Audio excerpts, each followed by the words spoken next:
जय श्री राम। बहुत स्वागत आपका आपके अपने बेहद खास कार्यक्रम में। मैं हूं आपके साथ आपका अपना डॉक्टर राज मिश्रा। महाशिवरात्रि, महासंयोग। ये शिवरात्रि साधारण शिवरात्रि नहीं है। 300 साल के बाद शिवरात्रि पर 8 महासंयोगों का मिलन हो रहा है। यानी इस शिवरात्रि पर वाकई में जो पूजन है वो अष्ट सिद्धि और 9 निधियों को प्रदान करने वाला है। शास्त्र ने एक शब्द कहा है कि इच्छित फल बिन शिव औराधे और लाहि न जोग यज्ञ जब साधे। इस संसार में इच्छा के अनुसार अगर फल प्राप्त करना है तो बिना भगवान शिव की कृपा के वो संभव नहीं है। यहां तक कहा गया कि यह उमा सम विवाह जे नर कहां सुनहि जगा वहीं कल्याण काज विवाह मंगल सर्वदा सुख पावहीं। जिसको जीवन में सुख की प्राप्ति करनी है, जिसको अपने वैवाहिक जीवन को बेहतर करना है, जिसको अपने विवाह को करना है, जिसको जीवन में प्रसन्नता प्राप्त करनी है, वो शिवरात्रि पर आराधना शिव की जरूर करे। कैसे करनी है, क्या करनी है, मैं इन सभी विषयों पर विस्तार से आपको बताने का प्रयास करूंगा। लेकिन सबसे पहले वो 8 महासंयोग जो इस शिवरात्रि को बनाते हैं खास, पहले उनके बारे में बता देता हूं आपको। तो इस शिवरात्रि पर चतुर्ग्रही योग एक सबसे बेहतरीन योग, चतुर्ग्रही योग का निर्माण हो रहा है।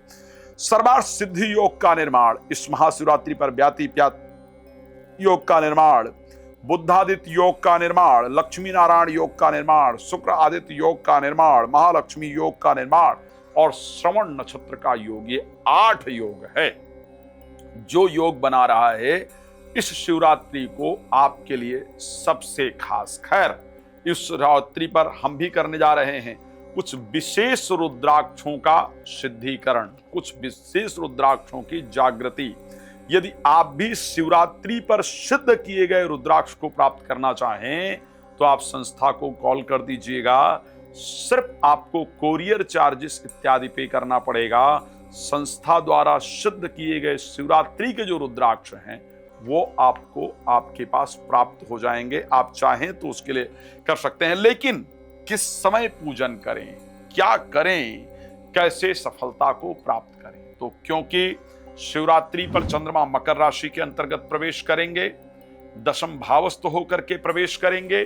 सबसे पहली बात ध्यान रखिए, गलती नहीं कीजिएगा, ध्यान रखिएगा जो बता रहा हूं इसको प्लीज अपने दिमाग में बिठा लीजिएगा। गलती करेंगे तो शिवरात्रि पर पूजन का फल नहीं प्राप्त होगा।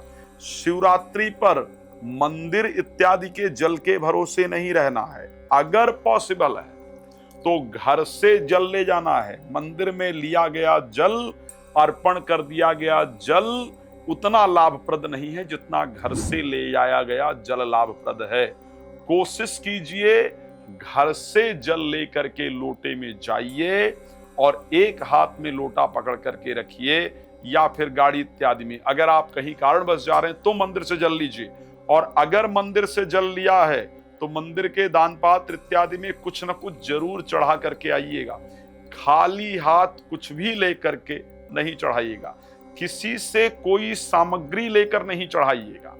जो सामग्री लेना है वो परचेस कीजिएगा, उसके पैसे दीजिएगा और दे करके भगवान को अर्पण कीजिएगा। जो सामग्री खरीदिएगा, फूल फल मिठाई घी दूध जो भी, वो सबसे बेहतरीन देख करके 4 बार चेक करके खरीदिएगा। ये ध्यान रखिएगा, जिस प्रकार हम अपने लिए वस्तु खरीदते हैं तो बहुत ध्यान देते हैं, उसी प्रकार से 4 बार चेक करके तब खरीदिएगा। अब आप पहुंच गए हैं मंदिर तक। मंदिर पहुंच करके सबसे पहले जो जल ले गए हैं उसको साइड में रख करके अपने हाथ पैर स्वच्छता से धोइएगा। हाथ पैर धोने के बाद संभव हो तो 3 बार ओम नमो भगवते वासुदेवाय नमः इस मंत्र को उच्चारण कीजिएगा। शास्त्र कहता है कि अपवित्रः पवित्रो वा सर्वावस्थांगतोऽपि वा यः स्मरेत पुंडरीकाक्षं स्वाहा भयंत्रा शुचि। यानी अपवित्र से अपवित्र व्यक्ति अंदर बाहर से पवित्र हो जाता है यदि वो भगवान शंकर के नाम, भगवान विष्णु के नाम का या स्मरेत पुंडरीकाक्षम, भगवान विष्णु के नाम का स्मरण कर ले।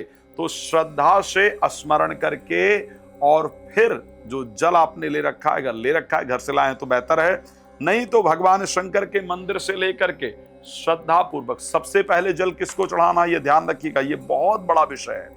इसमें मिस्टेक किया तो पूजन का फल नहीं मिलता है। सबसे पहला जल भगवान गणेश जी को अर्पण करना है, फिर दोबारा जल स्वामी कार्तिकेय को अर्पण करना है, फिर तीसरी बार जल माता पार्वती को अर्पण करना है, फिर चौथी बार जल भगवान शंकर को अर्पण करना है और फिर नंदी जी को जल अर्पण करना है। ये ध्यान रखिएगा। और इन सभी प्रक्रिया को करते हुए ओम नमः शिवाय, अगर पुरुष हैं तो ओम नमः शिवाय और अगर महिला हैं तो शिवाय नमः मंत्र का उच्चारण करते रहिएगा। दिमाग कहीं नहीं भटकना चाहिए, ध्यान रखिएगा। सिर्फ भगवान शंकर का स्मरण आपके मस्तिष्क में होता रहे।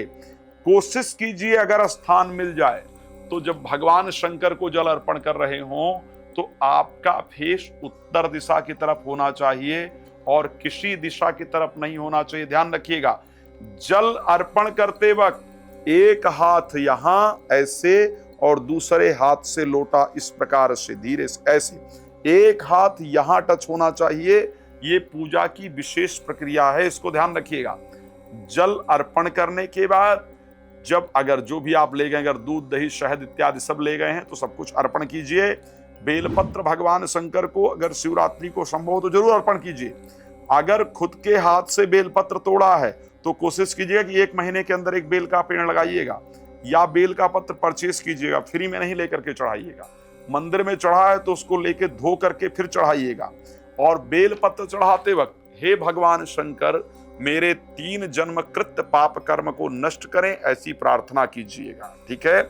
फिर बाहर बैठ करके या शिवालय में बैठ करके जहां यथासंभव स्थान प्राप्त हो पाए ओम नमः शिवाय, पुरुष हैं तो बैठकर जप कीजिए, महिला हैं तो शिवाय नमः मंत्र का बैठ करके उच्चारण कीजिए। कम से कम 108 बार कीजिए, जितना ज्यादा कर सकते हैं उतना प्लीज जरूर कीजिए।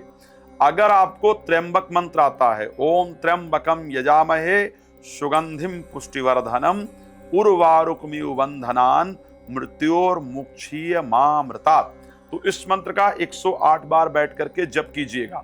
संभव हो पूरा महामृत्युंजय करना, ओम हौं जूं सह ओम भूर्भुवः स्वः ओम त्र्यंबकम यजामहे सुगंधिम पुष्टिवर्धनम उर्वारुकमिव बंधनान मृत्युर्मोक्षीय मामृतात् ओम स्वः भुवः भू ओम शां जूं हौं ओम।